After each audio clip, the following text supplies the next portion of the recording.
Eu estava meditando sobre o que está escrito em Deuteronômio capítulo 26.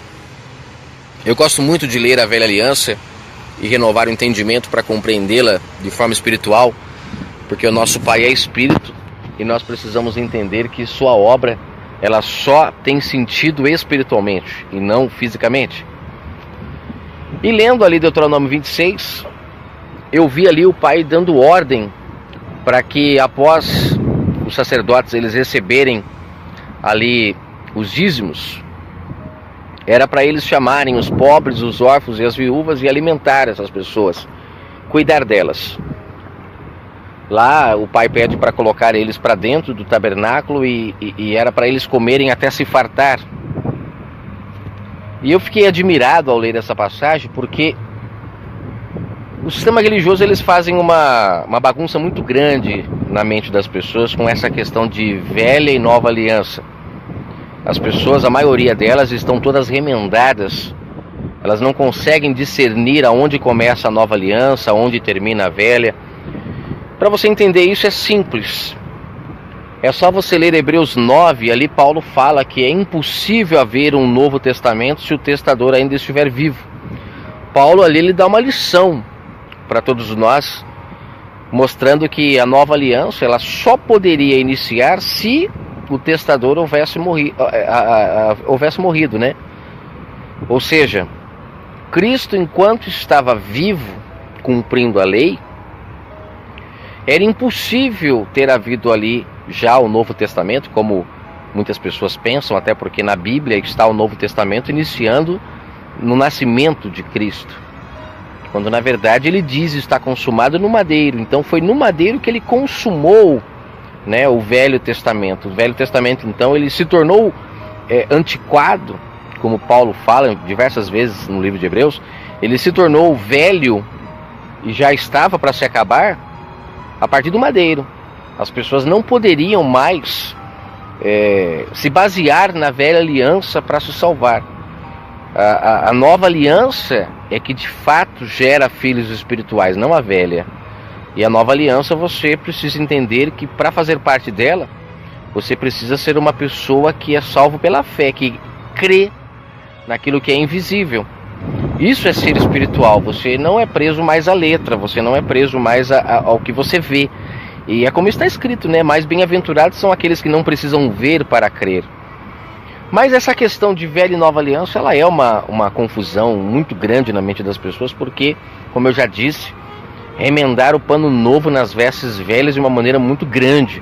E eu diria que hoje é ao contrário, né? São as vestes velhas que estão sendo remendadas na nova, o povo trazendo a velha aliança o tempo todo e não separando uma coisa da outra.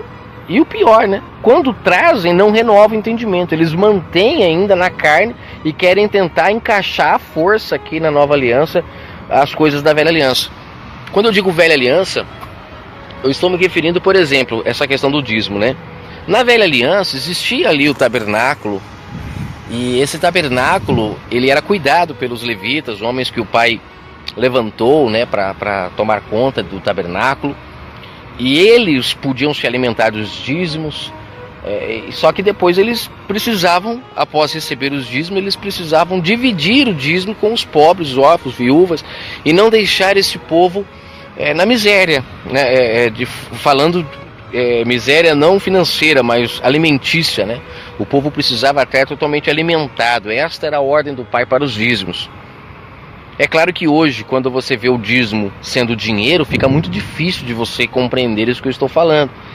Porque nas escrituras, dízimo nunca foi dinheiro, dízimo sempre foi alimento. Porque quando você renova o seu entendimento quanto a isso, você compreende. Porque alimento na velha aliança, ele era algo físico, alimentava o corpo físico. Mas na nova aliança, o alimento que nós precisamos é o alimento espiritual. Velha aliança, alimento físico. Nova aliança, alimento espiritual. Então, quando você consegue compreender que dízimo nunca foi dinheiro, como eu já ouvi muitos líderes dizendo que dízimo não era dinheiro na velha aliança, porque na época não existia dinheiro, eles trabalhavam com alimentos. O que é uma grande mentira, né? Porque o túmulo da mulher de Abraão foi comprado por dinheiro. E Abraão, você que conhece a história sabe que ele existiu muito antes da lei do dízimo. Então é necessário entender que na nova aliança, se você não renovar o seu entendimento, você fica preso à mão de homens que são homens mortos espirituais. E se você comer do engano que eles ensinam, você morre espiritualmente. Então aonde eu quero chegar? Na velha aliança existia o tabernáculo. Na nova aliança, esse tabernáculo somos nós. Porque nós hoje, na nova aliança, somos casa do Altíssimo. Paulo fala em 1 Coríntios 3, 1 Coríntios 6, ele fala: vós sois o templo do Espírito Santo. Fato que na velha aliança não se falava, porque a casa onde habitava o Espírito Santo era o tabernáculo. O Pai habitava na tenda, né, ali na arca da aliança. A arca é essa que Paulo em Hebreus 8 ele afirma que foi agora colocado em nós. Nós agora passamos a ser morada do Espírito Santo. As leis do Pai que antes estavam dentro da arca agora está em nós, no nosso coração, no nosso entendimento. Paulo fala sobre isso em Hebreus 8 de uma maneira muito clara, muito simples. Aonde está a dificuldade para entendermos isso? A dificuldade está quando a gente fica ouvindo homens que não renovaram o seu entendimento e não compreendem as coisas do Altíssimo, e eles ficam ensinando para as pessoas fermentos, ficam dando para elas lavagem, pegando a palavra do Pai e se beneficiando dela, como muitos fazem, transformando o dízimo que era alimento em dinheiro, deturpando a palavra, e as pessoas não entendem que o dízimo sempre foi alimento, desde a velha aliança até hoje. Aí ela dá em dinheiro e ela fica confusa, ela não consegue renovar o entendimento. Por quê? Porque isso é uma apostasia, é uma blasfêmia. Eles pegaram aquilo que era real, que se você renovasse o entendimento vocês entenderiam. Eles pegaram aquilo e mudaram o sentido daquilo. E aí fica muito difícil de o povo renovar o entendimento quanto a isso. Mas vamos lá. Entendendo-se que a nova aliança, ou seja, o Novo Testamento, começa quando o Messias ressuscita, porque até o madeiro ele estava cumprindo a lei. Ele diz está consumado no madeiro, e ele finaliza então o mandamento antigo. Ele cumpre cláusula por cláusula da velha aliança para que agora fosse estabelecido um novo testamento, um novo testador. Então tudo mudou na nova aliança.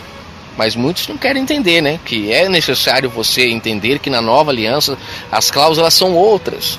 Agora somos templos do Pai. O tabernáculo que existiu na velha aliança, ele se finda, ele se acaba. Não existe mais a ideia de o Pai habitando dentro de um templo feito por mãos de homens, porque na nova aliança ele passa a habitar o ser humano.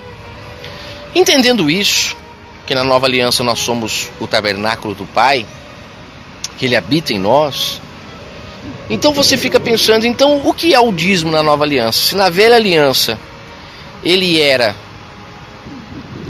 comida, o dízimo era alimento para os pobres, para os órfãos e para as viúvas, então na nova aliança, aonde que fica essa questão dos pobres, órfãos e viúvas? É simples de entender. Espiritualmente, um pobre não é uma pessoa que não tem um carro, uma pessoa que não tem onde morar. Espiritualmente, uma pessoa pobre é aquela pessoa que não tem o Criador do universo nela. Ou se tem muito pouco. Ela é pobre do Pai. Ela é capaz de fazer coisas maldosas para o próximo e nem se dar conta de que fez. Tadinha, é pobre. Não tem conhecimento da verdade. Para isso é necessário que as pessoas que têm o dízimo do Pai e que estão fartos do seu alimento, essas pessoas então repartam com esses que estão menos favorecidos espiritualmente, que elas repartam a verdade do Pai, que elas deem a esta pessoa da sua riqueza, porque está escrito que em Cristo nós fomos feitos ricos, né? Nós somos co-herdeiros dele. Somos herdeiros do quê? Do Espírito que nele habitava. Hoje temos a oportunidade de que esse Espírito habite em nós também. Somos batizados por esse Espírito da verdade e passamos a ser ricos, prósperos, milionários aos olhos do Pai, quanto mais praticamos a sua palavra. Então existem muitas pessoas em todas as esquinas pobres da verdade do eterno Criador. E nós que fomos feitos sacerdotes em Cristo agora podemos tanto receber o dízimo como também repartir o dízimo, porque essa era a função dos levitas. Se você não conseguir entender isso, fica muito difícil. Você vai ficar sendo presa na mão de homens que se beneficiam da palavra do Pai pela falta de conhecimento de você que está muitas das vezes assistindo esse vídeo. Aí você fala, mas e o órfão então? O órfão é o que hoje? O órfão é como o Messias mesmo disse, eu enviarei o Espírito Santo a vocês, não vos deixarei órfãos. Veja que ele trata essa questão de órfão, não órfão de um pai terreno, mas órfão do eterno Criador. Porque ele fala que o Espírito Santo, o Espírito do Pai, ele iria fazer com que as pessoas não fossem mais órfãos. Porque agora o Espírito do Pai é que falaria com elas. E elas então teriam um pai para consultar. Não mais um pai homem. Não mais um pai terreno, como o Messias deixou claro em Mateus 23. Não chameis ninguém de pai. Porque só existe um pai, o vosso Pai que está no céu. Então quando você agora passa a ouvir a voz do Espírito Santo, que é a voz do próprio Pai falando com você, você deixa de ser um órfão aos olhos do Pai. Mas se você continuar indo atrás de homens para ouvir o Pai falar, você tem uma dúvida, você vai atrás de homens. Você precisa resolver um problema, você vai atrás de homens. E nessa você vai encontrar muitos homens maus. Homens cujo Deus é o seu próprio ventre. E vão te dar conselhos maldosos. Vão te embriagar com a mentira e você vai de mal a pior. Muitas das vezes rico fisicamente aos olhos humanos, com casa, com carro, com tantas coisas, mas pobre aos olhos do Pai, porque não tem verdade dele em você, tudo que você faz é ensino de enganos. Você é uma pessoa órfã aos olhos dele, porque não é ele que fala com você, são os homens. E ao mesmo tempo você se torna uma pessoa viúva. Porque viúva, o que é uma pessoa que é viúva? Ela é uma mulher que o seu marido está morto.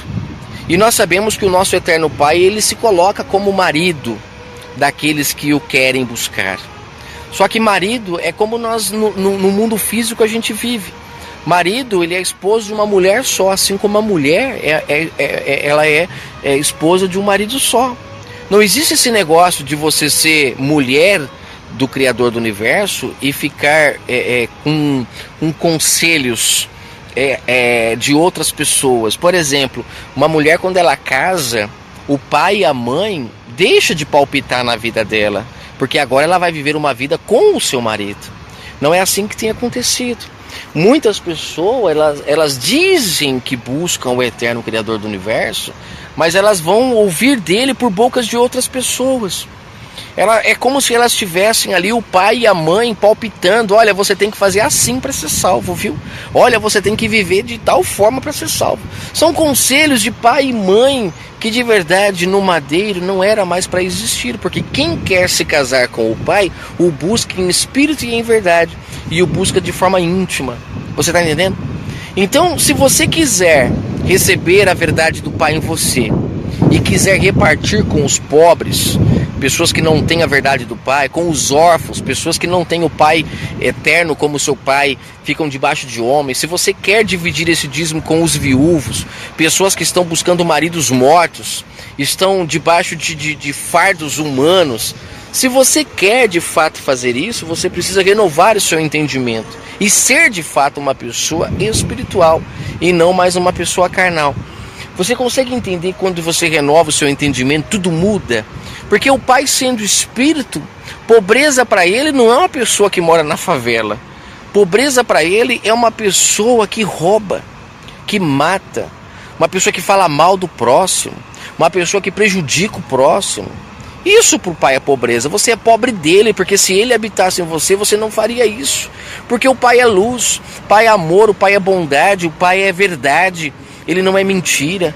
Então uma pessoa que é pobre aos olhos do Pai é aquela pessoa que é mentirosa, sabe? Então isso demonstra que o pai dessa pessoa é o diabo, porque o diabo é o pai da mentira. O próprio Messias falou sobre isso em João 8. muitos têm por pai o diabo, e o fato de falarem que creem em Deus, isso é normal. Desde muitos anos atrás as pessoas sempre deram crédito a Deus sobre as coisas que aconteciam na vida delas. Só que de fato, será que era o próprio Criador do Universo que estava sendo o pai daquelas pessoas? Assim como hoje, pessoas que têm mansões, né, e dão graças a Deus por terem conseguido, e muitas das vezes essas mansões são frutos de músicas depravadas que acaba com as famílias, que deturpa tudo o que o pai deixou como certo para a humanidade. As pessoas deturpam através de suas músicas, de suas canções, né? As pessoas elas constroem suas riquezas na terra, muitas das vezes com engano, mas elas dizem que foi Deus que as abençoou. E quem é que vai falar contra? É só o pai naquele grande dia que vai falar para ela: olha, infelizmente você tinha por pai o diabo e não sabia.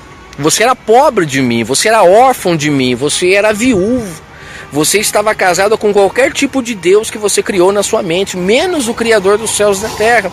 Porque o Criador dos céus e da terra, quem se casa com ele, primeiro se torna um com ele. Não deixa ninguém se intrometer no seu relacionamento. O busca em espírito, de forma particular, de forma íntima. Isso é ser mulher de um marido só. Mas a gente tem visto hoje, em cada esquina, as pessoas se prostituindo, indo a lugares para buscar o pai, negando que ele é onipresente. As pessoas vão a esses lugares e ali se relacionam com o eterno Criador, no meio de um monte de pessoas. Será que o eterno Criador, de fato, foi isso que ele pediu? Será que foi isso que ele pediu? Ele disse para nós buscarmos ele em espírito e em verdade. Só assim o encontraríamos. E ele disse lá em Mateus 6 que era para entrarmos no quarto para buscarmos a ele. E o quarto ali é local de intimidade, é você se relacionando com ele de forma privilegiada, porque a esposa tem privilégio com o marido, não é verdade? Então eu fico prestando atenção e vendo que as pessoas elas não renovam o entendimento. E uma das coisas que mais dificulta as pessoas para renovar o entendimento é estarem com a mente toda fermentada, toda remendada com a nova e a velha aliança. Não consegue separar quando foi que nós fomos comprados para sermos templo do Pai, e que tudo o que acontecia na velha aliança com um templo fora das pessoas é porque o Pai não podia habitar nas pessoas. O ser humano era carnal. O Pai não podia habitar no ser humano, então o Pai habitava fora delas, na tenda, na arca da aliança. Mas na nova aliança, após nós sermos comprados para ser o templo do Altíssimo, impossível que a gente continue com a mentalidade antiga. Ou você renova o seu entendimento, que é mudar o odre, é colocar um odre novo para receber o vinho do Pai e poder ser um filho espiritual, ou então você continuará pobre, órfão e viúvo aos olhos do Pai. Que o Pai fale ao seu coração. Eu estou aqui para dividir com você um pouco daquilo que Ele me deu, para dizimar com você. Se você neste momento aceitar que você é pobre, órfão e viúvo, eu não sei o que você mais sente aí que você é, que você possa mudar, que você possa aceitar esta palavra. Muitos não aceitarão. Muitos preferem os amantes. Assim acontecia com Israel na velha aliança e assim acontece hoje. Mas o Messias, gente, ele veio chamar a sua noiva. Desde o madeiro já houve o casamento com os povos de dentro do aprisco, aqueles que aceitaram buscar o Pai em espírito, e os povos fora do aprisco, aqueles que aceitaram ouvir a voz do bom pastor e segui-lo, como ele disse em João 10,16. Ainda tem algumas ovelhas de fora do aprisco, que me convém juntar a essas para então dar início a um novo povo, um povo adorador espiritual. Muitos ficariam no engano com os falsos pastores que ele diz em João 10, pessoas que matam, roubam e destroem a vida das pessoas. Muitos continuariam na mão desses homens, dos mercenários. E assim o é até hoje. Pessoas que na hora da dificuldade vão atrás desses homens e eles fogem. Nada mudou. Agora aqueles que resolvem buscar o verdadeiro pastor, que resolvem ouvir a sua voz e segui-lo, a voz que diz para nós amarmos uns aos outros, não prejudicarmos ninguém, sermos fiéis às pessoas que conhecemos. Ele pede para a gente ser justo, honesto, pessoas de caráter, Todas as pessoas que resolvem seguir a palavra do Verbo da Vida, pode ter certeza que essas pessoas, elas têm Pai, que é o Espírito do Pai que fala com cada uma dessas pessoas.